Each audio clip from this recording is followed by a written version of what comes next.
In this video, I will show how to add central color palette in your WordPress website.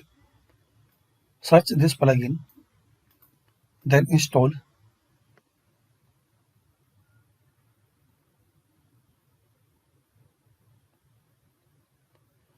After that, activate. Guys, you need any type of help or you are facing any problem to use this plugin, so comment, I will resolve that problem. So this is the short and basic video to learn how to manage a site-wide central color palette for a uniform look and feel. And guys, also this plugin will support the new block editor, theme customizer, and many themes and plugins. So give a try to this plugin and share your experience by comment section.